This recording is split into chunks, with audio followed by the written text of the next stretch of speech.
ये कोई साधारण मजाक नहीं था। मैंने उस सड़क से उठाकर लाए गए नन्हे से बिल्ली के बच्चे से हंसते हंसते कह दिया था कि मैं उसे स्टेरिलाइजेशन करवाने ले जाऊंगा। उस समय मुझे यह सिर्फ एक हल्का फुल्का मजाक लगा था, लेकिन मुझे क्या पता था कि उसके बाद मेरी जिंदगी अजीब घटनाओं की ऐसी कड़ी में उलझने वाली है जिसकी मैंने कभी कल्पना भी नहीं की थी। अगले ही दिन मेरी बॉस ने बिना किसी स्पष्ट वजह के मेरा बोनस काट दिया। इतना ही नहीं, जिस तरह वह मुझे घूर रही थी वह हर गुजरते दिन के साथ और भी विचित्र और भी डरावना होता जा रहा था। फिर एक सुबह ऑफिस पहुंचने पर मैंने अनजाने में एक ऐसी बातचीत सुन ली जिसने मेरे पैरों तले जमीन खिसका दी।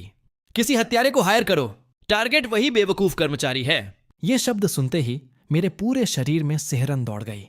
मैंने अपनी बॉस की तरफ देखा, वही घमंडी, हमेशा चिड़चिड़ी रहने वाली महिला, और तभी मेरे दिमाग में बिजली सी कौंधी। वह थोड़ी बहुत उस सड़क वाली बिल्ली जैसी लगती थी जिसे मैं कुछ दिन पहले घर लाया था। 3 दिन पहले की बात थी। मैं काम खत्म करके ऑफिस से बाहर निकला था और अपनी कार से घर जाने ही वाला था कि मेरी नजर पिछली व्हील के पास दुबकी हुई एक छोटी सी बिल्ली पर पड़ी। उसे देखते ही मेरा दिल जैसे पिघल गया। मैं झुककर उसे धीरे से कार के नीचे से बाहर निकाल लाया। कहते हैं कि कैलिको कैट्स पूरी बिल्ली दुनिया की सबसे खूबसूरत बिल्लियों में गिनी जाती हैं। मैं मुस्कुराया और प्यार से बोला, छोटी कैलिको, तुम्हारी किस्मत सच में बहुत अच्छी है कि तुम मुझे मिल गई। चलो मेरे साथ घर चलो, वहां स्वादिष्ट खाना है। जैसे ही ये शब्द मेरे मुंह से निकले मुझे एहसास हुआ कि यह कुछ ज्यादा ही अजीब सुनाई दे रहा था। ऐसा लग रहा था जैसे कोई मासूम लड़की को बहला फुसलाकर अपने साथ ले जाने की कोशिश कर रहा हो। मैंने तुरंत पैसेंजर सीट पर बैठी बिल्ली की तरफ देखा और जैसा मैंने सोचा था ठीक वैसा ही हुआ। उसकी आंखों में एक बेहद जटिल भाव था। 3 हिस्से तिरस्कार, 3 हिस्से सावधानी और 4 हिस्से शर्म से उपजा हुआ गुस्सा। उसके चेहरे का वह भाव देखकर मैं अपनी हंसी रोक नहीं पाया। वाह, ये बिल्ली तो पूरी ड्रामा क्वीन निकली। सच कहूं तो उस पल मुझे ऐसा महसूस हुआ जैसे वह मेरी हर बात समझ सकती हो। चूंकि सड़क पर रहने वाली बिल्लियों में तरह तरह के बैक्टीरिया और बीमारियों का खतरा होता है, इसलिए मैंने सबसे पहले उसे रेबीज का टीका लगवाने का फैसला किया। मैं सीधे अपने रेजिडेंशियल कॉम्प्लेक्स की वेटरनरी क्लिनिक पहुंच गया। क्लिनिक की कर्मचारी मुस्कुराते हुए बोली, यहां हम सिर्फ बिल्ली के बच्चों को नहलाने, मेडिकल चेकअप, ग्रूमिंग और वैक्सीनेशन की सुविधा ही नहीं देते, बल्कि हमारे पास बहुत सुविधाजनक पैकेज भी हैं जिनमें फ्री स्टेरिलाइजेशन शामिल है। दिलचस्प बात यह थी कि बाकी सारी सेवाओं का जिक्र सुनते समय बिल्ली पूरी तरह शांत थी, लेकिन जैसे ही उसके कानों में स्टेरिलाइजेशन शब्द पड़ा वह मानो पागल हो गई। अचानक वह केज के अंदर उछलने लगी, जोर जोर से म्याऊं करने लगी, दांत दिखाने लगी और बाहर निकलने के लिए बेतहाशा संघर्ष करने लगी। मैं स्तब्ध रह गया। रुको, क्या इसे सच में स्टेरिलाइजेशन का मतलब समझ में आता है? उसे इतना विरोध करते देख मैंने तुरंत अपना फैसला बदल दिया। ठीक है, स्टेरिलाइजेशन रहने देते हैं। अगर यह स्वस्थ रही तो आगे चलकर शायद बहुत प्यारे प्यारे बच्चे भी दे सकती है। कर्मचारी ने सिर हिलाया। तो कृपया पहले सर्विस कंफर्मेशन फॉर्म भर दीजिए। नाम वाले कॉलम पर पहुंचकर मैं कुछ पल सोच में पड़ गया। फिर अचानक मेरे दिमाग में एक नाम आया। मिची। नाम लिखते ही मैं खुद पर फूला नहीं समाया। वाह, नाम रखने में तो मैं सचमुच जीनियस हूं। मैं गर्व से मुस्कुराया और उस बिल्ली को देखता रहा जिसे चेकअप रूम के अंदर ले जाया जा रहा था। लेकिन जाते जाते उसने जो नजर मेरी तरफ डाली उसे देखकर मैं अवाक रह गया। कैसे संभव है कि एक बिल्ली के चेहरे पर मैं तुम्हें बिल्कुल पसंद नहीं करती वाला भाव इतना साफ दिखाई दे? सारी प्रक्रियाएं पूरी होने के बाद मैंने हाई एंड कैट फूड का एक बड़ा बैग खरीदा और उस कैलिको कैट को घर ले आया, जो अब पहले से कहीं ज्यादा साफ सुथरी और सुंदर लग रही थी। घर पहुंचते ही मैंने उत्साह से कैट फूड का पैकेट खोला और उसके लिए एक कटोरा भर दिया। मैंने कटोरा उसके सामने रखते हुए कहा, तुम इतने समय से सड़क पर रह रही थी, पक्का तुमने इतना बढ़िया खाना कभी नहीं खाया होगा। चलो छोटी फूडी, मजे से खाओ। लेकिन कैलिको कैट ने सिर्फ कटोरे को सूंघा। फिर उसने मेरी तरफ ऐसा चेहरा बनाकर देखा जैसे उसे भयंकर कब्ज हो गई हो। उसकी आंखें जैसे कह रही थीं, यह भी कोई खाने की चीज है? मेरी उम्मीदों भरी निगाहों के दबाव में उसने आखिरकार थोड़ा सा स्वाद चखा और अगले ही पल भाग! उसने पूरी ताकत से सब कुछ बाहर उगल दिया। दृश्य बिल्कुल किसी विशाल झरने जैसा था, मानो उसने कोई ग्रेट वाटरफॉल जुत्सु चला दिया हो। इतना ही नहीं, उसने इंसानों की तरह 2 बार थूका भी। फिर अपनी पूंछ झटकते हुए सीधे बालकनी के विशाल शीशे के सामने जाकर बैठ गई। मैं पूरी तरह हैरान था। क्या इसे कैट फूड का स्वाद पसंद नहीं आया? और क्या यह सच में सड़क पर रहने वाली बिल्ली है? तभी दरवाजे पर दस्तक हुई। सर, आपका ऑर्डर किया हुआ खाना। ठीक है, धन्यवाद। ऑफिस से निकलने से पहले नीचे वाले प्राइवेट रेस्टोरेंट में खाना रिजर्व करवाना मेरी रोज की आदत थी। डिलीवरी बॉय के जाने के बाद मैंने हाथ धोए और खाने के लिए बैठने ही वाला था कि अचानक मेरी नजर एक ऐसे दृश्य पर पड़ी जिसने मुझे अंदर तक हिला दिया। वह तिरंगी कैलिको कैट पूरी डाइनिंग टेबल पर ऐसे विराजमान थी जैसे वह उसी की हो। वह बड़े आराम से मेरी sweet and sour pork ribs खा रही थी। एक बाइट रिब्स की लेती, फिर बड़े सलीके से फ्रेश फिश सूप की चुस्की लगाती और विटामिन्स के लिए सब्जियां खाना भी नहीं भूलती। मैं दंग रह गया। अरे नीचे उतरो वहां से, तुम कितनी बदतमीज हो। टेबल पर चढ़ गई और मैंने अभी तक खाना भी नहीं खाया। मैंने झुंझलाकर उसे उठा लिया, लेकिन उसने मुझे बेहद खराब मूड वाले चेहरे से घूरा। उसकी आंखें जैसे कह रही थीं, मैं तो बस थोड़ा सा खा रही थी, इतना हंगामा क्यों मचा रहे हो। टेबल की हालत देखकर मेरे गले में शब्द अटक गए। फिर मैंने खुद को समझाया, अभी अभी इसका वैक्सीन लगा है, शायद यह खाना अब भी खाया जा सकता है ना। आखिरकार मैंने ज्यादा नहीं सोचा। मैंने एक रिब उठाई और खाना शुरू कर दिया। लेकिन मुझे क्या पता था कि उस तिरंगी बिल्ली का चेहरा इंसानों की तरह लाल पड़ चुका था। वह मुझे अजीब सी शर्म भरी नजरों से देख रही थी, मानो उसे इस बात की परवाह हो कि मैंने वही खाना खाया है जिसे वह पहले छू चुकी थी, जैसे उसके लिए यह किसी अनजाने इनडायरेक्ट किस जैसा मामला हो। लेकिन मैं मुश्किल से 2 कौर ही खा पाया था कि अचानक मेरे सहकर्मी पंकजू का फोन आ गया। फोन उठाते ही वही उत्साह से लगभग चिल्लाया, डेक्सन, तेरी तो लॉटरी लग गई। ब्रेकिंग न्यूज, हमारी कंपनी की सुपर खूबसूरत प्रेसिडेंट ल्यू रुयान गायब हो गई है। मैंने भौहें सिकोड़ लीं। तूने मुझे सिर्फ यही बताने के लिए फोन किया है? और प्रेसिडेंट के गायब होने से मेरा क्या लेना देना? क्या मैंने उसे किडनैप कर लिया है, या फिर मुझे खुद ही नहीं पता कि मैं कहां हूं? पंकजू ने मेरी बात अनसुनी करते हुए कहा, हमारी प्रेसिडेंट का आज तक कोई बॉयफ्रेंड नहीं रहा। वह बिल्कुल एक मासूम फूल जैसी लड़की है और अब तो वह घर से भी भाग गई है। अगर तू उसे ढूंढकर पटाने में कामयाब हो गया तो समझ सीधा राजा बन जाएगा। पंकजू की आवाज में उत्साह छलक रहा था, लेकिन उसकी बात सुनते ही मैंने झुंझलाकर भौहें सिकोड़ लीं। क्या बेकार की बातें कर रहा है? खुद क्यों नहीं ढूंढता उसे? पंकजू ने तुरंत दुखी स्वर में जवाब दिया, अगर मैं गया तो ऐसा लगेगा जैसे कोई बौना स्नो वाइट को बचाने निकला हो, लेकिन अगर तू गया तो वह खुद तेरा शुक्रिया अदा करेगी। मैंने गहरी सांस छोड़ी। मेरे पास इन सब फालतू चीजों के लिए समय नहीं है। अगर और कुछ नहीं है तो फोन रखता हूं। मेरा टाइम वेस्ट मत कर, टाइम ही पैसा है। इतना कहकर मैंने बिना जरा भी दया दिखाए कॉल काट दी और कंप्यूटर ऑन कर दिया। स्क्रीन पर एक के बाद एक लेटेस्ट फाइनेंशियल न्यूज खुलने लगी। मेरी निगाह एक खबर पर जाकर ठहर गई, दामी मोबाइल्स, इनके शेयर जल्द गिरने वाले हैं। मेरी आंखों में चमक उभर आई। यही मौका है। मेरी बड़बड़ाहट सुनते ही पास बैठी तिरंगी कैलिको बिल्ली ने तिरस्कार भरी फुफकार मारी। उसकी आंखें जैसे साफ कह रही थीं, क्या बेहुदा आइडिया है। दामी मोबाइल्स अभी मार्केट के शिखर पर हैं, ऐसे शेयर कैसे गिर सकते हैं? अगर सच में ऐसा किया तो अपनी सारी कमाई डुबो देगा। लेकिन मैं अपनी गणनाओं में पूरी तरह विश्वास रखता था। जैसे ही मैं ट्रेड करने के लिए आगे बढ़ा, अचानक ट्राई कलर कैट बिजली की तरह उछली और सीधे कीबोर्ड पर जा गिरी। उसने अपने पंजों से हर बटन पर मारना शुरू कर दिया। मैं चौंक गया। क्या हुआ? तुम नहीं चाहती कि मैं यह करूं? उसी क्षण मुझे एहसास हुआ कि जिसे मैं गलती से घर उठा लाया था वह कोई साधारण बिल्ली नहीं थी। वह असाधारण रूप से बुद्धिमान थी। इसलिए मैंने उसे समझाना शुरू किया। दामी कंपनी के शेयर पिछले काफी समय से लगातार ऊपर जा रहे हैं। देखने में लगता है कि अभी और ऊपर जाएंगे, लेकिन सच्चाई यह है कि वे पहले ही अपने शिखर पर पहुंच चुके हैं। मैंने स्क्रीन की ओर इशारा किया। सबसे बड़ी वजह यह है कि कंपनी के 2 बड़े एग्जीक्यूटिव एक संयुक्त अधिग्रहण की तैयारी कर रहे हैं। कैलिको कैट की आंखों में आश्चर्य की चमक कौंध गई। किसने सोचा होगा कि कंपनी का एक मामूली कर्मचारी इतनी अंदरूनी जानकारी हासिल कर सकता है? वह मन ही मन हैरान थी। लगता है इसके अपने खास संपर्क हैं। लेकिन अगर ऐसा है तो यह अब तक एक साधारण कर्मचारी बनकर क्यों रह रहा है? काम खत्म होते होते रात काफी गहरी हो चुकी थी। मैंने जल्दी जल्दी मुंह धोया, दांत साफ किए और सीधे बेडरूम के बड़े बिस्तर पर जाकर लेट गया। कुछ ही देर में मैं गहरी नींद में डूब गया। लेकिन उसी समय लिविंग रूम के सोफे पर अचानक चमकती हुई आंखों की एक जोड़ी खुली। अंधेरे में वे आंखें किसी रहस्य की तरह चमक रही थीं। वह उठी, चारों पैरों पर दौड़ती हुई मुख्य दरवाजे तक पहुंची। उसका इरादा शू रैक पर छलांग लगाने और अपने वजन से दरवाजे का लैच खोलने का था।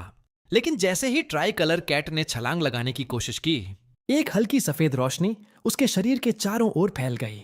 अगले ही पल वह फिर से इंसान बन चुकी थी। अपने हाथों और शरीर को देखते ही उसका चेहरा शर्म से लाल पड़ गया कि कितनी शर्मनाक बात है। वह बुदबुदाई। काफी तलाश के बाद उसे ड्रेसिंग रूम में एक ढीली टी शर्ट और शॉर्ट्स मिले। कपड़े पहनने के बाद वह धीरे धीरे मेरे बिस्तर के पास आकर खड़ी हो गई। मुझे सोता हुआ देखकर उसकी आंखों में गुस्सा भर उठा। यही वह घटिया आदमी है जिसने मुझे जबरदस्ती अपने घर उठा लाया था, और तो और लगभग मेरा स्टेरलाइजेशन भी करवा देता। यह सोचते ही लियू रुयान का गुस्सा और बढ़ गया। उसने मेरी तरफ देखा और अपना हाथ मेरे शरीर के एक बेहद खतरनाक हिस्से की ओर बढ़ाया, मानो अपना सारा गुस्सा वहीं निकाल देना चाहती हो। लेकिन अगले ही क्षण उसने खुद को रोक लिया। फिर उसने मेरी उंगली पकड़कर फिंगरप्रिंट से मेरा फोन अनलॉक किया। कुछ ही सेकंड में उसने अपनी सबसे अच्छी दोस्त को एक मैसेज भेजा, हंगरुआ अभी इंटरसेक्शन पर आकर मुझे ले जाओ। और तुरंत अगला मैसेज, कोई जवाब मत देना। मैसेज भेजते ही उसने उन्हें डिलीट भी कर दिया। जाने से पहले उसने आखिरी बार मुझे घूरा। उस नजर में नाराजगी भी थी, शर्म भी, और कुछ ऐसा भी जिसे वह खुद समझ नहीं पा रही थी। रेजिडेंशियल कॉम्प्लेक्स छोड़ने के थोड़ी देर बाद वह एक सफेद पनामेरा में बैठ चुकी थी। लेकिन वह घर नहीं गई, सीधे ऑफिस पहुंची। रात भर उसने कंपनी की विस्तृत रिपोर्ट्स और डेटा खंगालना शुरू कर दिया। जैसे जैसे वह जांच करती गई उसके चेहरे का रंग बदलता गया। आखिरकार उसे एहसास हुआ, मैं जो विश्लेषण कर रहा था वह पूरी तरह सही था। अगर उसने गलती से वह बातचीत न सुनी होती तो कंपनी को बहुत बड़ा नुकसान झेलना पड़ता। लियू रुयान ने गहरी सांस ली। क्या बिल्ली बनना सच में ऊपर वाले का इनाम है? लेकिन अगले ही पल उसका चेहरा उतर गया। बस मुझे यह नहीं पता कि मैं दोबारा कब बदल जाऊंगी। उसने सिर पकड़ लिया। नहीं, मैं फिर से वह नहीं बनना चाहती। फिर उसके दिमाग में मेरी तस्वीर उभरी, और उस घटिया आदमी की हिम्मत कैसे हुई मुझसे फायदा उठाने की। अगली सुबह ठीक 9 बजे लियू रुयान अपनी ऑफिस चेयर पर आधी नींद में बैठी थी। पूरी रात की थकान उसके चेहरे पर साफ दिखाई दे रही थी। सपनों में वह फिर से बिल्ली बन गई थी और मैं पूरी रात उसे बाहों में लेकर सोता रहा था। सिर्फ वह सपना याद आते ही उसका चेहरा फिर से लाल हो गया। तभी उसकी सेक्रेटरी की आवाज सुनाई दी। क्या हुआ? सारे डायरेक्टर्स आ चुके हैं, वे मीटिंग रूम में आपका इंतजार कर रहे हैं। लियू रुयान ने आंखें मलते हुए जवाब दिया। मुझे पता है, लेकिन खराब नींद और अजीब सपनों की वजह से उसका मूड पहले से ही बेहद खराब था। ऑफिस एरिया से गुजरते हुए उसने जानबूझकर अपनी चाल धीमी कर दी, और तभी उसकी नजर मुझ पर पड़ी। मैं एक कोने में खड़ा फोन देख रहा था। लियू रुयान की आंखें सिकुड़ गईं। घटिया आदमी, मैं पूरी रात नहीं सोई, ऊपर से मीटिंग भी अटेंड करनी है, और तुम ऑफिस टाइम में आराम से फोन चला रहे हो। अगले ही पल उसने ठंडे स्वर में आदेश दिया, उस कर्मचारी का इस महीने का बोनस काट दो। जी ठीक है। साथ खड़े लोग हैरान रह गए। अजीब है, मिस लियू को हमने कभी किसी कर्मचारी के साथ इतना सख्त होते नहीं देखा। और फोन तो काम का हिस्सा भी हो सकता है। यहां तो और भी लोग मोबाइल इस्तेमाल कर रहे हैं, सिर्फ उसी को क्यों सजा दी जा रही है? लियू रुयान कुछ पल सोचकर बोली। मुझे एक और आदमी याद आया। पंगजू सही? जी वही। उसका बोनस भी काट दो। सहायक पूरी तरह अवाक रह गया। लेकिन डायरेक्टर लियू, वह तो फोन नहीं चला रहा था, वह तो बस थोड़ा जोर से बात कर रहा था। उधर मैं आराम से पैर फैलाकर शॉर्ट वीडियो देख रहा था। मैं एक कैट ब्लॉगर की डेली रूटीन वाली वीडियो में खोया हुआ था कि तभी मेरा सुपरवाइजर मेरे पास आ पहुंचा। अभी भी टाइम पास कर रहे हो? क्या तुम्हें पता नहीं चला कि डायरेक्टर लियू अभी यहां से गुजरी थीं? मैंने हैरानी से सिर उठाया। क्यों, क्या हुआ? वह गुस्से से बोला। उन्होंने तुम्हें फोन चलाते देख लिया और तुम्हारा पूरा बोनस काट दिया। क्या? मैं लगभग उछल पड़ा। लेकिन डायरेक्टर लियू तो गायब नहीं हो गई थी। गायब गई भाड़ में। सुपरवाइजर झल्ला उठा। तुम्हारा बोनस गया, बस यही समझ लो। तभी पीछे से पंगजू रोते हुए आया। और मेरा भी। क्या? मैंने अविश्वास से पूछा। तुम्हारा क्यों? यह भी प्रेसिडेंट लियू का स्पेशल ऑर्डर था। उसकी आंखों में आंसू आ गए। हम दोनों खत्म हो गए। उधर मीटिंग रूम में बैठी लियू रुयान का ध्यान मीटिंग पर बिल्कुल नहीं था। उसके दिमाग में बार बार वही दृश्य घूम रहा था। जब मैं उसे घर उठा लाया था, जब उसने मेरा खाना खाया था, और जब मुझे मजबूर होकर उसके साथ वो अजीब सा इनडायरेक्ट किस शेयर करना पड़ा था। बस इतना सोचते ही उसका खूबसूरत चेहरा फिर से लाल हो गया। फिर अचानक एक सवाल उसके मन में उभरा। अगर मैं दोबारा बिल्ली बन गई तो काम के बाद मुझे किस घर जाना चाहिए? अपने विला में जाना सबसे सुरक्षित रहेगा। वहां मेरे लिए स्वादिष्ट खाना भी तैयार हो सकता है। और अगर मैं बिल्ली भी बन गई तो ज्यादा फर्क नहीं पड़ेगा। लेकिन उसी क्षण एक और विचार उसके मन में आया। एक ऐसा विचार जिससे वह खुद घबरा गई। टैक्सी उनके घर जाना? उसने तुरंत सिर हिलाया। नहीं, बिल्कुल नहीं। पिछली बार उसने मुझे गलती से उठा लिया था, लेकिन अगर इस बार मैं खुद चली गई तो ऐसा लगेगा जैसे मैं उसकी जिंदगी चोरी छिपे देखना चाहती हूं। आखिर मैं अभी भी कुमकुन ग्रुप की प्रेसिडेंट हूं। काफी देर सोचने के बाद उसे एक बीच का रास्ता सूझा। मीटिंग खत्म होते ही उसने आदेश दिया, डेक्सियन के घर के पास एक अपार्टमेंट किराए पर लो और वहां ऐसा लॉक लगवाओ जो बहुत हल्का हो। बेहतर होगा कि उसे एक बिल्ली भी आसानी से खोल सके। सहायक कुछ पल के लिए स्तब्ध रह गया, फिर सिर झुकाकर बोला, जी प्रेसिडेंट लियू, मैं अभी व्यवस्था करता हूं। लेकिन उसके मन में एक ही सवाल गूंज रहा था, आखिर प्रेसिडेंट लियू को इन दिनों बिल्लियों में इतनी दिलचस्पी क्यों होने लगी है? आखिर वह बार बार बिल्लियों का जिक्र क्यों करती रहती है? मैंने झुंझलाकर सिर खुजाया। यकीन नहीं होता, सिर्फ काम के दौरान किसी से बात करने पर मेरा पूरा बोनस काट लिया गया। धत्त तेरे की इस कैपिटलिज्म को। मेरी शिकायतें सुनकर पंगजू ने भी लंबी सांस छोड़ी। अरे लेकिन तुमने तो कल कहा था कि प्रेसिडेंट लियू गायब हो गई थी। यह खबर तुम्हें मिली कहां से? पंगजू तुरंत उत्साहित हो गया। कल काम खत्म होने के बाद मैंने पार्किंग लॉट में बहुत सारे लोगों को उन्हें ढूंढते हुए देखा था। सब कह रहे थे कि प्रेसिडेंट लियू पार्किंग में गईं और फिर अचानक गायब हो गईं। तो मुझे लगा शायद उनका किडनैप हो गया है। वह गुस्से से दांत पीसने लगा। और सोचो, आज सुबह सुबह उन्होंने मेरा बोनस काट दिया, जैसे उनका अपहरण मैंने ही किया हो। मैं हंस पड़ा। यह तो सीधा सीधा बेगुनाहों को सजा देने वाला मामला है। फिर मैंने थोड़ा सोचा, अजीब बात है, मैं भी कल अपनी शिफ्ट के दौरान पार्किंग लॉट में था, मुझे तो ऐसा कुछ दिखाई नहीं दिया। छोड़ो भी, मैंने हाथ हिलाया। अब इसके बारे में ज्यादा सोचने का कोई फायदा नहीं है। मेरे चेहरे पर हल्की मुस्कान आ गई। घर पर अब एक और जिम्मेदारी है, मेरी नई बिल्ली। पता नहीं घर पहुंचकर क्या हालत देखने को मिलेगी। देख, उधर उसी शाम ठीक 4 बजे लियू रुयान ऑफिस से सामान्य से कहीं पहले निकल गई। वह सीधे अपने नए किराए के अपार्टमेंट में पहुंची। हल्का खाना खाने के बाद उसने घड़ी पर नजर डाली। उसका दिल धीरे धीरे घबराने लगा, क्योंकि अब वह अपने अगले परिवर्तन का इंतजार कर रही थी। और ठीक शाम 5 बजे अचानक उसके शरीर में एक अजीब सी बेचैनी दौड़ गई। ऐसा महसूस हुआ जैसे उसे तुरंत वॉशरूम भागना पड़े। लेकिन अगले ही पल एक हल्की सफेद रोशनी उसके पूरे शरीर को ढक गई। जब रोशनी गायब हुई, वह फिर से एक छोटी सी कैलिको बिल्ली बन चुकी थी। लियू रुयान ने गहरी सांस छोड़ी। तो यह पक्का है, मैं हर दिन ठीक शाम 5 बजे बिल्ली में बदल जाती हूं। उसने समय देखा और तुरंत मेरे घर की ओर दौड़ पड़ी। मेरे दरवाजे के बाहर पहुंचकर वह इंतजार करने लगी।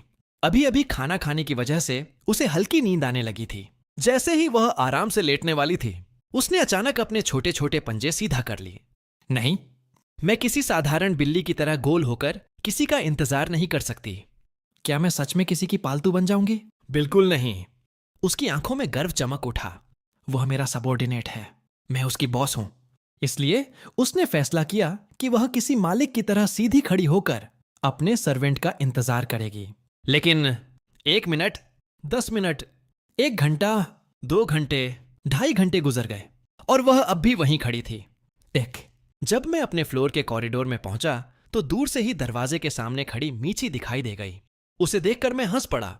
वाह, यह बिल्ली खड़े होकर कितनी घमंडी लगती है। क्या तुम खड़े खड़े सो भी सकती हो? मैंने उसे उठा लिया। तो तुम बाहर कैसे आ गई? क्या तुम्हें दरवाजे खोलना आता है?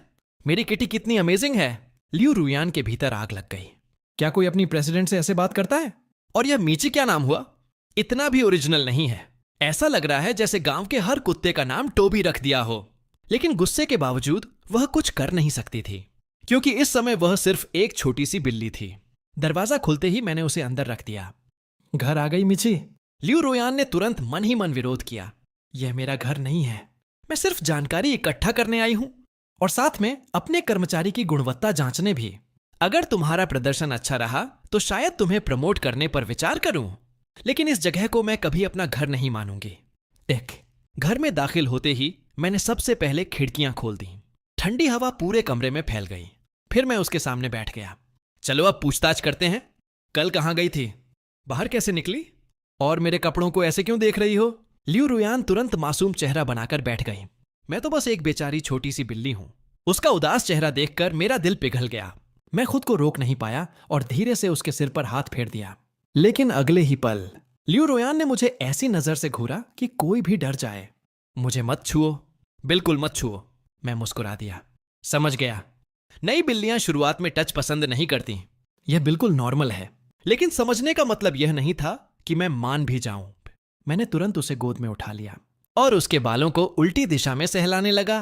बिल्लियों के लिए यह बेहद असहज होता है, लगभग वैसा जैसे कोई आपके बालों को उल्टा खींच दे। लियू रुयान तुरंत तिलमिला उठी। अरे, क्या तुम्हें नहीं पता कि बिल्लियों को ऐसे नहीं सहलाते? मैं हंस पड़ा। इतना गुस्सा मत करो। जब तुम नाराज होती हो तो बिल्कुल मेरी बॉस जैसी लगती हो। लियू रुयान के कान खड़े हो गए। क्या कहा? यह मुझे अपनी ड्रैगन क्वीन बॉस कह रहा है? उसकी आंखों में आग जलने लगी। थोड़ी देर बाद मैंने कहा, रुको, पहले मैं नहा लूं, फिर तुम्हारे साथ खेलूंगा। लियू रुयान लगभग फट पड़ी। कौन तुम्हारे साथ खेलना चाहता है? उसी समय उसे जोर की प्यास लगी, लेकिन जब उसने अपने लिए रखे पानी के कटोरे को देखा तो उसके चेहरे पर गहरी घृणा उभर आई। मैं बिल्ली नहीं हूं, मैं कटोरे से पानी कैसे पी सकती हूं? फिर उसकी नजर टेबल पर रखे मेरे ग्लास पर गई, लेकिन अगले ही पल उसका चेहरा लाल हो गया। नहीं, अगर मैंने उसी ग्लास से पानी पिया जिससे डेक्सन पीता है, तो क्या वह इनडायरेक्ट किस नहीं होगा? काफी देर तक वह दुविधा में रही। आखिरकार प्यास जीत गई। वह टेबल पर कूदी, धीरे धीरे ग्लास में सिर डाला और पानी पीना शुरू कर दिया। पानी पीने के बाद उसने संतोष से सिर हिलाया, लेकिन फिर उसकी नजर अपने पंजों पर गई। एक शरारती मुस्कान उसके चेहरे पर उभर आई। इस बेवकूफ ने मेरे बाल उल्टी तरफ से हिलाए थे, अब मैं इसे सबक सिखाऊंगी। उसने अपने पंजे सीधे मेरे पानी के ग्लास में डाल दिए। तभी मैं लौट आया। मीची, तुम क्या कर रही हो? अच्छी तरह सोच लो। लियू रुयान अकड़ कर बैठ गई। मैं तुम्हारी बॉस हूं, अगर मारना है तो मार लो। मैंने सिर हिलाया। ठीक है, यह ग्लास अब तुम्हारा हुआ, लेकिन आगे से इसमें अपने पंजे मत धोना। यह सुनकर लियू रुयान थोड़ी चौंकी। लगता है इस आदमी का स्वभाव उतना बुरा नहीं है, लेकिन उसकी यह सहानुभूति ज्यादा देर टिक नहीं सकी, क्योंकि अगले ही पल मैंने फिर उसके सिर पर हाथ फेर दिया। फिर उसकी ठुड्डी खुजलाने लगा और यहां तक कि उसकी पूंछ के नीचे वाले हिस्से को भी सहला दिया। लियू रुयान का दिल जोर जोर से धड़कने लगा। बदतमीज, हर जगह हाथ क्यों लगा रहे हो? वह तुरंत फुफकारते हुए सोफे के नीचे घुस गई, वहां जाकर छिप गई और बाहर आने का नाम ही नहीं लिया। आखिर किसी भी पुरुष ने उसे पहले कभी इस तरह नहीं छुआ था। उसके अंदर गुस्सा भी था, शर्म भी और एक अजीब सी घबराहट भी। लेकिन मैं आराम से मुस्कुराया। मीची, इतनी चिड़चिड़ी मत बनो। हमें 10 साल से भी ज्यादा साथ रहना है। आगे चलकर मैं तुम्हें रोज प्यार से सहलाने वाला हूं, तो थोड़ा एक्स्ट्रा प्यार अभी मिल गया तो क्या फर्क पड़ता है? लियू रुयान लगभग चीख उठी। कौन तुम्हारे साथ 10 साल बिताना चाहता है? मैं कल ही यहां से चली जाऊंगी और फिर कभी वापस नहीं आऊंगी। रात बढ़ती गई, लेकिन मैंने उसे सोफे के नीचे से बाहर निकालने की कोशिश नहीं की। मैं बस लेटा रहा और ठंडी हवा का आनंद लेता रहा। रात 10:30 बजे मैं आखिरकार सोने चला गया। कमरे में पूरी तरह सन्नाटा छा गया। तब जाकर लियू रुयान धीरे धीरे बाहर निकली, लेकिन जैसे ही उसने सिर बाहर निकाला, मैंने उसे पकड़ लिया। चलो, तुम्हें सुलाने ले चलता हूं। मुझे छोड़ो। कौन तुम्हारे साथ सोना चाहता है? वह लगातार म्याऊं करती रही, लेकिन मैंने एक नहीं सुनी। मैं उसे उठाकर सीधे अपने कमरे में ले गया और बिस्तर पर लेट गया। लियू रुयान भागने की कोशिश करती रही, लेकिन मैंने उसे मजबूती से पकड़ा हुआ था। जब उसने मुझे काटने के लिए मुंह खोला, मैंने अपनी उंगली उसकी ठुड्डी के नीचे रख दी और धीरे धीरे खुजलाने लगा। हैरानी की बात यह थी कि उसे यह अच्छा लगने लगा। मैं मुस्कुराया। अब हम साथ रहने वाले हैं, थोड़ा फ्रेंडली बनो। मैं हमेशा तुम्हारा ख्याल रखूंगा, क्योंकि अब तुम मेरे परिवार का हिस्सा हो। गुड नाइट मीची। उस पल उसका दिल बेकाबू होकर धड़कने लगा, क्योंकि अपने पिता के अलावा पहली बार किसी दूसरे पुरुष ने उसे इस तरह बाहों में लिया था, और यहीं से उसकी भावनाएं पहले से कहीं ज्यादा उलझने लगीं। लेकिन आखिरकार मुझे वह जानकारी भी नहीं मिली जिसकी तलाश में मैं गई थी। ऊपर से उस बदतमीज डेक्सियन ने मेरा पूरा फायदा उठा लिया था। लियू रुयान ने दांत भींच लिए। भविष्य में चाहे पूरी कंपनी ही क्यों ना बंद हो जाए, मैं इस आदमी के साथ फिर कभी नहीं रहूंगी। उधर सुबह जब मेरी आंख खुली तो सबसे पहला ख्याल उसी छोटी बिल्ली का आया। अरे मीची, इतनी सुबह कहां चली गई? मैंने पूरे घर में नजर दौड़ाई, लेकिन उसका कहीं पता नहीं था। कुछ देर सोचने के बाद मैंने खुद को समझाया, खैर घर में खाना भी है और पानी भी, उसे कुछ नहीं होगा। यह सोचकर मैं जल्दी जल्दी तैयार हुआ और ऑफिस के लिए निकल पड़ा। आज शुक्रवार था। मैं पूरे हफ्ते की थकान के बाद बस यही सोच रहा था कि आने वाले वीकेंड पर घर में आराम से लेटूंगा और मीची के साथ खेलूंगा। लेकिन तभी कंपनी के वर्क ग्रुप में एक नया मैसेज आया। सुपरवाइजर ने एक नई लड़की को ग्रुप में ऐड किया था। सब लोग वेलकम कहिए, यह जिनका नाग है जल्द ही इंटर्न के तौर पर कंपनी ज्वाइन करने वाली है। कुछ ही देर बाद एक और मैसेज आया। मेरी एक दोस्त फाइनेंस सीखना चाहती है, उसे थर्ड एनालिसिस डिपार्टमेंट के ग्रुप 6 में डाल दीजिए। उधर लियू रुयान अपना काम व्यवस्थित करने के बाद जल्दी ऑफिस से निकल गई। वह अपने ट्रांसफॉर्मेशन को कंट्रोल करने का तरीका ढूंढ रही थी, जबकि मैं पूरे उत्साह के साथ सिर्फ यही सोच रहा था, इस वीकेंड में मीची के साथ खूब समय बिताऊंगा। लेकिन जैसे ही मैं घर पहुंचा, मेरा दिल धक से रह गया। कैट फूड वैसा का वैसा पड़ा था, पानी का बर्तन भी बिल्कुल अनछुआ था, और सबसे बड़ी बात, मीची गायब थी। मेरे चेहरे का रंग उड़ गया। उसी समय कंपनी ग्रुप में एक मैसेज आया, अरे कोई बाहर चलकर कुछ पीना चाहता है, आज मेरी तरफ से ट्रीट है। उधर ल्यू रुयान भी अपने फोन की स्क्रीन पर वही मैसेज पढ़ रही थी। ठीक शाम 5 बजे उसने पूरी ताकत लगा दी कि वह बिल्ली में न बदले, लेकिन हर बार की तरह वह फिर असफल हो गई। सफेद रोशनी चमकी और वह दोबारा बिल्ली बन गई। वह मोबाइल स्क्रीन को लगातार घूरे जा रही थी, और फिर आखिरकार उस आदमी का मैसेज दिखाई दिया, मैं नहीं आ रहा, मेरी बिल्ली गायब हो गई है, मैं उसे ढूंढ रहा हूं। यह पढ़ते ही ल्यू रुयान कुछ पल के लिए चुप रह गई। उसके दिल में एक अजीब सी हलचल हुई, क्या यह सच में मुझे ढूंढ रहा है? लेकिन अगले ही पल उसने खुद को डांटा। यह सब जरूरत से ज्यादा लगाव दिखाने का नतीजा है। अब चिंता हो रही है ना? ग्रुप में फिर मैसेज आया, अरे सयन, बिल्ली मिली, हम लोग कराओके जा रहे हैं, तू आ रहा है? मैंने जवाब दिया, अभी भी उसे ढूंढ रहा हूं, तुम लोग पहले जाओ। ल्यू रुयान स्क्रीन को घूरती रह गई, ये अभी भी मुझे ढूंढ रहा है। फिर किसी ने लिखा, अब उसे ढूंढना बंद कर, मैं तुम्हें दूसरी बिल्ली गिफ्ट कर दूंगा। मैंने तुरंत जवाब दिया, मुझे पता है बात वैसी नहीं होगी, ये गलती मेरी है, मैं उसका ठीक से ख्याल नहीं रख पाया। यह पढ़ते ही ल्यू रुयान कुछ क्षणों के लिए शांत हो गई। कम से कम इस आदमी में जिम्मेदारी का एहसास तो है, नई बिल्ली लाने की जल्दी नहीं कर रहा। फिर किसी ने मजाक किया, सयन तुम बहुत जिम्मेदार हो, सच में गर्लफ्रेंड नहीं बनाना चाहते? मैं ट्राई कर सकती हूं। ल्यू रुयान के कान खड़े हो गए, धत्त तेरे की, डेक्सियन, इसने हमारी डेट खराब कर दी। उसी समय एक ऐसा सहकर्मी भी चैट में शामिल हो गया जो आमतौर पर कभी ज्यादा बात नहीं करता था। अचानक मैंने अपनी टांग की फोटो भेज दी। फोटो देखते ही सब लोग दंग रह गए। मेरी टांग पर पूरे 32 मच्छरों के काटने के निशान थे। सिर्फ यह फोटो देखकर ही खुजली होने लगी। और यह तो वह टांग है जिस पर सबसे कम मच्छर काटे थे। ल्यू रुयान का चेहरा जटिल हो गया। यह आदमी आमतौर पर इतना स्मार्ट रहता है, लेकिन ऐसी चीजों में इतना बेवकूफ कैसे हो सकता है? अगर मुझे नहीं ढूंढ पा रहे तो सीधे घर चले जाओ ना। कितना मूर्ख है। लेकिन वह नहीं जानती थी कि मैं अगले 2 दिनों तक लगातार उसे ढूंढता रहा। उधर ल्यू रुयान पूरे समय मेरे बगल वाले किराए के अपार्टमेंट में ही रह रही थी। वीकेंड का फायदा उठाकर उसने आखिरकार अपने ट्रांसफॉर्मेशन का पूरा पैटर्न समझ लिया। दिन में वह अपनी इच्छा से इंसान या बिल्ली बन सकती थी, लेकिन रात होते ही उसे मजबूरन बिल्ली बनकर रहना पड़ता था। सोमवार की शाम काम खत्म होने के बाद मैं लिफ्ट से अपने फ्लोर पर पहुंचा। जैसे ही बाहर निकला, मेरी नजर एक बेहद परिचित आकृति पर पड़ी, मीची। उसे देखते ही मैं ठिठक गया। दूसरी तरफ ल्यू रुयान मेरे चेहरे पर उभरे आश्चर्य को देखकर भीतर ही भीतर खुश हो गई। देखा, मुझे ढूंढने के लिए तुमने पूरा वीकेंड खराब कर दिया। लगता है मैं तुम्हें खुद को देखने की इजाजत दे सकती हूं। आखिर तुम मेरे कर्मचारी हो। अगर तुम टूट गए तो मेरे लिए पैसे कौन कमाएगा? वह अपने ही विचारों में खोई हुई थी कि अचानक उसे महसूस हुआ वह हवा में लटक रही थी। मैंने उसे उठा लिया था। ल्यू रुयान का चेहरा तुरंत बिगड़ गया। यह कैसा एक्सप्रेशन है इसका? क्या इसे खुश नहीं होना चाहिए? मैंने आंखें सिकोड़ लीं। वाह, कितनी हिम्मत है तुम्हारी। किसके साथ भाग गई थी?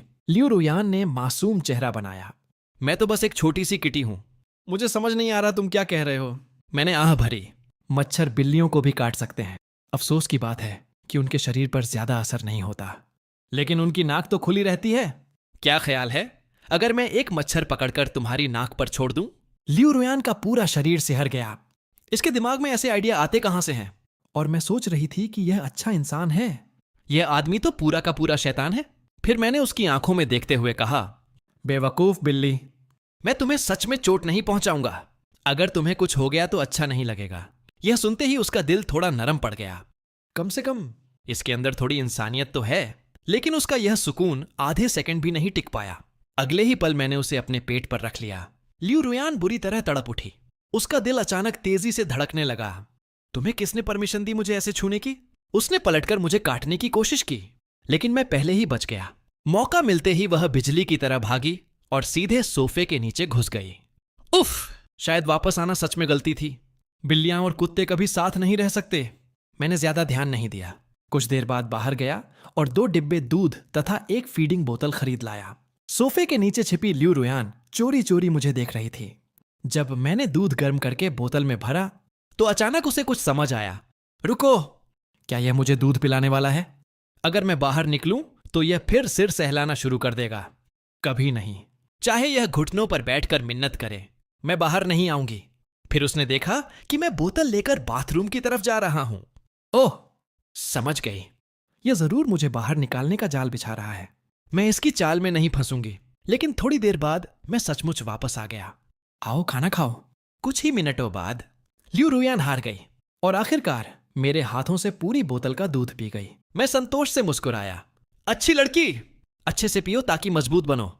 उधर ल्यू रुयान मन ही मन सोच रही थी, कोई बात नहीं, मैं ज्यादा दूध पी लूंगी ताकि मेरे पंजे और दांत और ज्यादा तेज हो जाए। फिर देखना, मैं तुम्हें जरूर काटूंगी। और इस तरह उसने पूरी बोतल खत्म कर दी। मैं आराम से बैठकर अपना प्रपोजल लिखने लगा। उधर ल्यू रुयान चुपचाप मुझे देख रही थी। इस आदमी का दिमाग डराने वाला साफ है। सिर्फ एक नजर में इसने तीनों मुख्य बिंदु पकड़ लिए। यह बहुत बुद्धिमान है। काश यह इतना बेशर्म ना होता। लेकिन अगले ही पल मैंने उसे फिर गोद में उठा लिया और उसे अपने सीने से लगा लिया। ल्यू रुयान का चेहरा लाल पड़ गया। बेशर्म आदमी, मुझे छोड़ो। लेकिन उसकी सारी शिकायतें सिर्फ म्याऊ में बदल कर रह गईं और उसी क्षण उसके मन में एक नया विचार जन्म ले चुका था। किसी आदमी से बदला लेने का सबसे अच्छा तरीका क्या है? उसे अपने प्यार में पागल कर दो और फिर बेरहमी से छोड़ दो। उसकी आंखों में खतरनाक चमक उभरी। डेक्सियन, अब देखना, हम दोनों में से पहले कौन हार मानता है? ल्यू रुयान। जैसे ही उसका नाम मेरे कानों में पड़ा, मेरा दिल एक पल को अजीब तरह से धड़क उठा। यह घटिया आदमी भी यहां क्यों आ गया? ल्यू रुयान ने तुरंत नजरें फेर लीं, लेकिन उसके भीतर उठी हलचल को वह खुद भी नहीं समझ पा रही थी। खांसी, खांसी, उसकी सहेली ने हैरानी से पूछा। क्या हुआ? कुछ नहीं, बस यह मुझे घर वाले की याद दिला रहा था।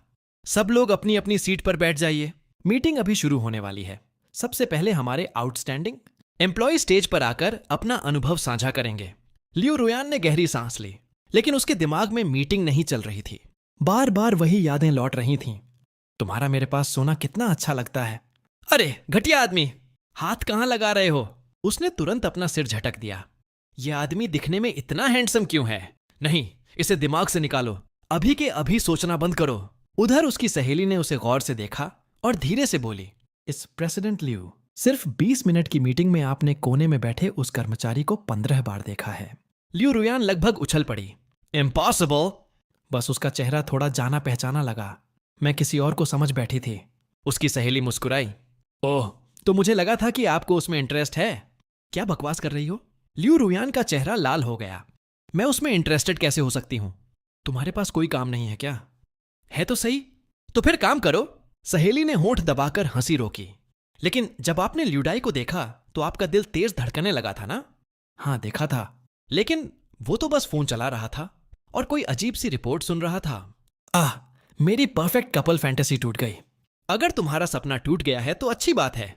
अब तुम मुझे हॉट पॉट खिलाओगी। मीटिंग खत्म होने के बाद डेक्सियन घर लौट रहा था। रास्ते भर उसके मन में बस एक ही चिंता थी, पता नहीं छोटी श्योमी वापस आई होगी या नहीं। घर पहुंचते ही उसने देखा सोफे पर वही परिचित छोटी बिल्ली बैठी थी। उसके चेहरे पर अनजाने में मुस्कान आ गई। ओह, मुझे लगा तुम फिर भाग गई थी। सुबह दिखी नहीं तो सच में तुम्हारी चिंता होने लगी थी। मैं तुम्हें मिस करूंगा बेवकूफ किटी। ल्यू रुयान का पूरा शरीर तमतमा उठा। क्या बकवास बोल रहे हो? किसने कहा मुझे मिस करो? लेकिन अगली ही सांस में डेक्सियन उसके सिर पर हाथ फेरने लगा। वाह श्यामी, मैं तुम्हारे साथ इतना अच्छा व्यवहार करता हूं, फिर भी तुम मुझ पर फुफकारती रहती हो। चलो शांत हो जाओ। मैं तुम्हारे लिए डिलीवरी से खाना मंगवाऊंगा और तुम्हारे लिए मीट भी खरीदूंगा। ल्यू रुयान का दिल एक पल को डगमगाया। मीट खरीद दो बस। फिर उसे अपने के सारे कारनामे याद आए। मैंने तुम्हारे कप में पैर धोए, तुम्हारा सोफा नोच कर खराब कर दिया। क्या तुम्हें गुस्सा नहीं आना चाहिए? लेकिन डेक्सियन ने बेफिक्री से जवाब दिया, अगर तुम्हें सोफा नोचना पसंद है तो करते रहो, टूट गया तो नया खरीद लेंगे। और वो कप भी तुम्हें गिफ्ट कर दिया, आगे से उसी में अपने पैर धोना। ल्यू रुयान पूरी तरह स्तब्ध रह गई। धत्त तेरे की, इस बॉस ने इतनी मेहनत की, यहां तक कि मेरे पंजे भी थक गए और इसे गुस्सा तक नहीं आया। यह कैसी अजीब सी भावना है, जैसे जैसे ये मुझे बिगाड़ रहा हो। उसका दिल बेचैन होने लगा। तभी डिलीवरी आ गई। सर, आपका खाना। Thank you. डेक्सियन ने श्योमी को गोद में उठाया। चलो मुंह खोलो, थोड़ा खा लो। ल्यू रुयान ने तुरंत खुद को संभाला। नहीं, यह सब भ्रम है। भले ही यह आदमी थोड़ा अच्छा हो, लेकिन इससे यह सच नहीं बदलता कि यह पूरा का पूरा कुत्ता है। ल्यू रुयान, इसके झांसे में मत आना। लेकिन जब डेक्सियन ने देखा कि कैट फूड लगभग छुआ तक नहीं गया था और पानी भी बहुत कम पिया गया था, तो उसकी भौहें सिकुड़ गईं।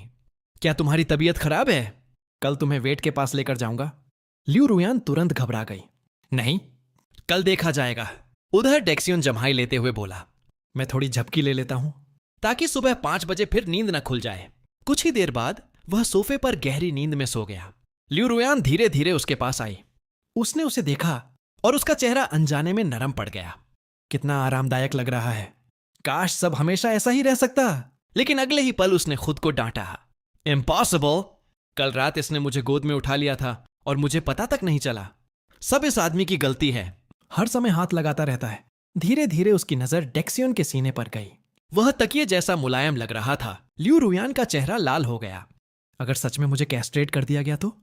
नहीं, बेहतर है पहले से सावधानी बरतूं। मैं इस इडियट को अपने तरीके से सबक सिखाऊंगी। लेकिन जब उसने हल्के से काटने की कोशिश की तो खुद ही घबरा गई। अरे, मैं तो जोर भी नहीं लगा रही और यह जगह तो तकिए जैसी लग रही है। कुछ देर बाद वह अनजाने में उसी के सीने पर सिर रखकर सो गई। और फिर उसे खुद भी समझ नहीं आया कि कब उसकी सारी नाराजगी धीरे धीरे किसी और भावना में बदलने लगी। क्योंकि अब एक सवाल बार बार उसके दिल में गूंज रहा था, मैं इस बेवकूफ आदमी को चोट क्यों नहीं पहुंचा पा रही? और मैंने आखिर इससे नफरत करना कब बंद कर दिया?